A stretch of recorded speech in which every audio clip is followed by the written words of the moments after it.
I obviously have the clearest bluff of all times. I don't need to use a fancy all-in size. I'm value betting anything that is better than a jack here pretty much. Alright, so welcome again for another stream. Actually, I have to admit I'm drinking tea so far today because not really feeling well. Yeah, kind of fucked up my neck yesterday in the football training. So yeah, it just feels a little better than the coffee in the morning. But still, I think playing some hands here should work out. That's cool. It's a 4-bet up here, cutoff versus button against a pretty aggressive player. That should be quite standard.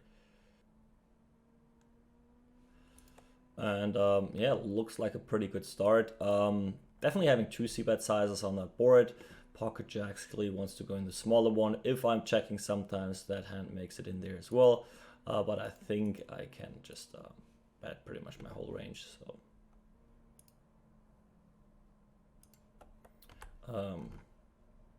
other table of 4-betting my aces versus a squeeze, and here those jacks, I guess this is a more or less mandatory check.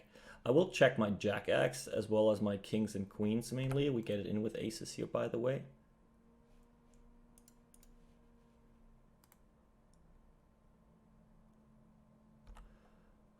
Won this one.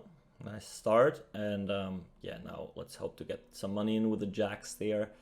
Going into check call mode, protect my checking range. He should have plenty of aces and potential bluffs. He can sit on like 10-9 of hearts, 7-8, maybe even something like 7-6, 6-5. And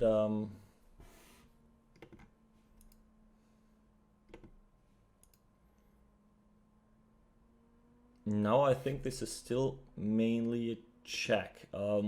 Just the question whether he's betting every ace. If he has like ace 10, ace queen of hearts, I need him to bet, but he should bet that. If he doesn't do that, my kings and queens are just loving it. So I'm like 10s and 9s, I just get no value from. So this just looks a little like fitting into my range here. If he has the clubs, that's okay as well, and I get stacked. But nice. That's the bluff we got. 9 of clubs, probably not the worst of all bluffs, but blockers shouldn't be the biggest deal there, having a 9 of clubs or not. So nice little jump start here with the 2 stacks up. Flopping and flush down here against a min open from a 25 big blind guy, so we'll just call, hope to dodge another diamond. Not really that I'm scared of him having a better flush then, but I'm scared of him not investing more money with an ace. He can still have plenty of bluffs, so no reason to really build a huge pot there on other street when I easily get it in later. So he goes for the half pot, which is like the most shit line ever. Yeah, can be a random ace, can be full of shit. So easy to play the freaking nuts here. Getting called by an ace queen. Nice. And again, a note, like as I said, that half pot is usually a sign of weakness for lots of those type of players that you have never seen before with a non-full stack. Some others only use that half pot button, so you can't read too much into it. And some others protect like with the pot size when they have it, and bet like this half pot when they are full of shit. So this is a good note, and I'm writing down here, calling 3-bet, and I'm writing down that it's like half pot doesn't mean air, right? Just to not make a stupid bluff catch just because of that sizing. Here in that 3-bet pot. Check calling against I mean, I don't know him from Brazil.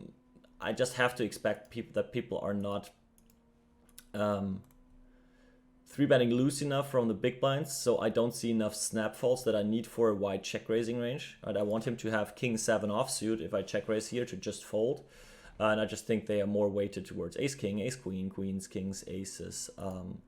And yeah, now I just play my hand. I only have jack 10 suited, so I'm not crazy over bluffing. I just play my hand the same way. I play an ace jack and ace 10. And that is actually the overbet now, targeting his ace 6, ace 7, ace 4, pocket kings, queen x. if I have more reads, I can have a sizing plan that is a little more exploitative, to just make him something fold, to make him something call when I have it. But here I just think about the lovely lookalike principle, and yeah, that just tells me to bet like that sizing there. So that 8-8-7 up here, multiple options. Again, we are definitely using a bigger size mainly. I randomized that ace jack will be a split. I randomized the check this time. And now that the 10 is a very bad card. Like my EV is from checking down against ace 10 mainly. Yeah, I mean, we have a gut shot, but no spade. So just blasting it now doesn't make too much sense. I'll go with another check. And then actually decide on his sizing. He uses a big sizing, which sucks because it's like, what do I find, right? That he bluffs now there. I don't have great implieds. But I think it's just too strong to fold. And yeah, that's not a great card either. Actually, my jack of diamonds is just mainly blocking bluffs, so I will fold that river.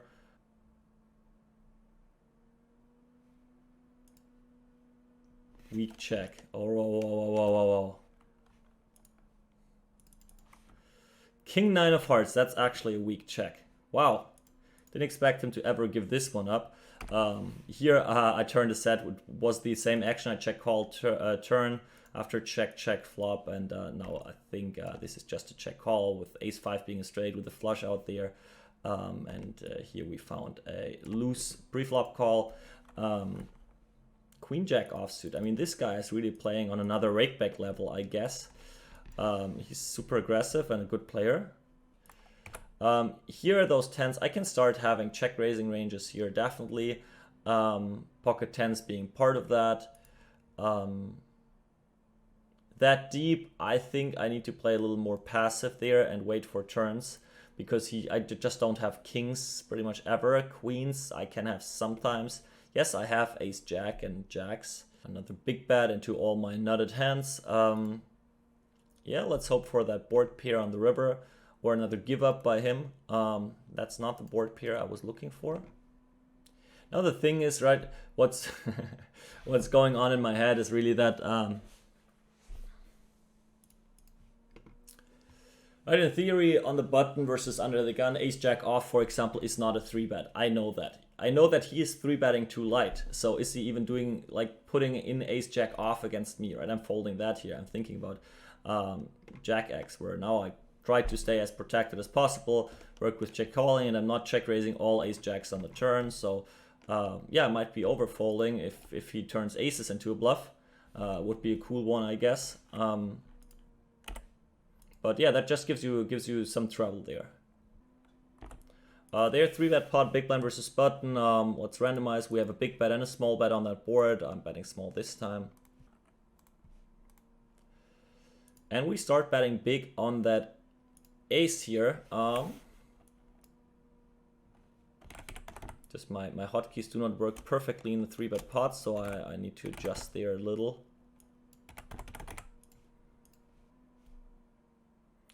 And the 10 is not perfect. I mean, ace 10 of hearts improves. You shouldn't have too much king jack. I have king jack. I block king jack of hearts.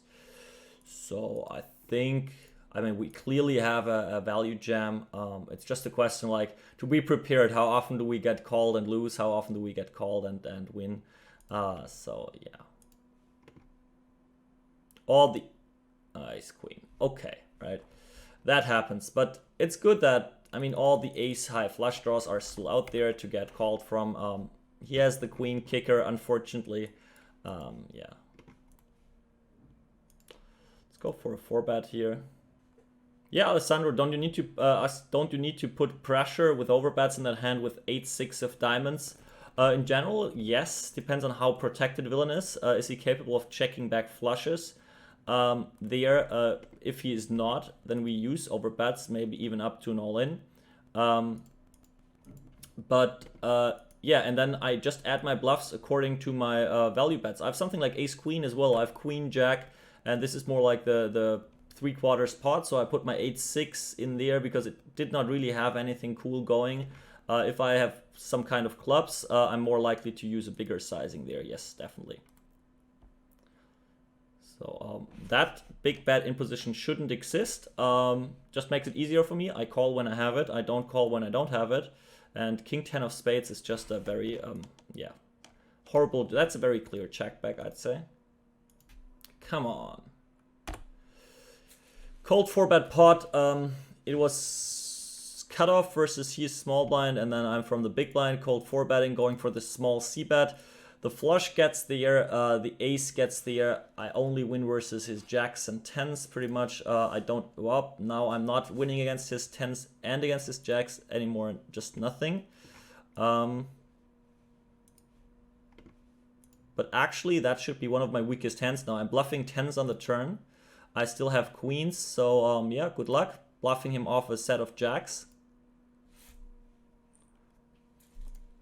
It's a very interesting one. So for all Pokercode members, we had a cold 4-bet spot last week, I guess Friday, that we analyzed in the Slack channel. That was a little similar. It was it a queen high board or a king high board as well, where we had an offsuit ace on the turn, and then we talked about how to structure our bluffing range there on the turn, our range overall.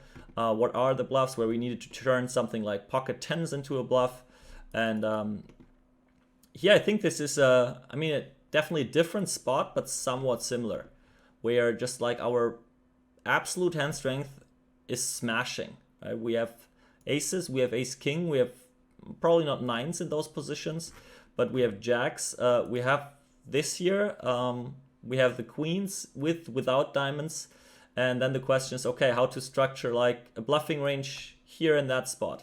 Villain is definitely sitting on some king queen himself, pocket jacks, maybe even 9-8 not bluffing. I think villain should be betting a lot, and he wasn't here on that river. Maybe he traps his set of aces, who knows. So just getting an idea how our range looks like and how to structure that. I think my king queen was clearly over bluffing, but I think it was a great spot. So this guy check raised very, very small on that board. I have some kind of backdoor and mainly just position to call. And then we are going from there. And now that size sucks, but yeah, I mean, my outs should all be pretty nutted. And I still see some give-ups that I can bluff against, right? I don't expect him to check raise and now go crazy. And now I obviously have the clearest bluff of all times. I don't need to use a fancy all-in size. I'm value betting anything that is better than a jack here, pretty much. Probably not bluffing ace-4, so it's really that bullshit that I get there to the river with. That shouldn't be too much from the cutoff there. So pretty happy about getting this one through pretty much always. So up here in the 3-bet pot, I'm not blocking ace-queen suited, which sucks. I have the king of hearts, which is good. I add extra equity with that ace-5 gets there, so actually I like barreling this one here. I don't know how much of his pockets he's calling against my half-pot c-bet. Jacks, 10s, 9s, and now... I mean, we are forced to barrel this one. Even though it somewhat hurts. We have ace-5 plus that we are going all in with, or queens plus pretty much. I need him to fold some ace-queen suited, so now it's good to not block the ace-queen suited, some king-queen suited, and yeah, not have hearts this time. Queens. Okay, so far we are doing a great job blasting into nuts when we have actually decent bluffing hands. So yeah. The other part here is interesting. He starts checking on here. Since I think he's not the best player, I'll start betting here, not expecting too many check raises. Something just charging his kings, maybe even ace-queen, aces one more time. Keep the pot open if the board peers to then try and stack him. I'm protected. I have ace-king myself. I have 9s, and now this is a beautiful card. Interesting tank. Is he really thinking about a donk, or is he just like, okay, good luck. 8-10, nice, using his blockers. So the really sticky, having that 3-bet first of all, I mean, c-betting half pot is definitely fine on that board. Then that turn is just very, very bad for him, and his hand is just a check fold. So we kind of made use of that really, really sticky note. And then on that river, yes. What changes, right? It's like both is nuts now, but is he ever check calling 8s and 10s on the turn to then jam? Is he 3-betting 8s? 10s maybe. I think this is just like, again, looking at your hand, seeing, oh, what upside do we have? We have nice blockers. Yeah, so very, very interesting. And once you have the note really sticky and a little fancy,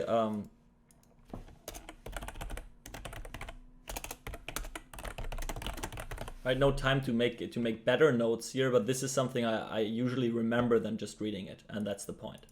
And aces versus a 4-bet, that's pretty nice. Gonna look up something, how tight he is. If he's never folding to 5-bets, pretty much, I'm obviously jamming, but yeah, fold to 5-bet 22% over 18,000 hands, that's just not enough.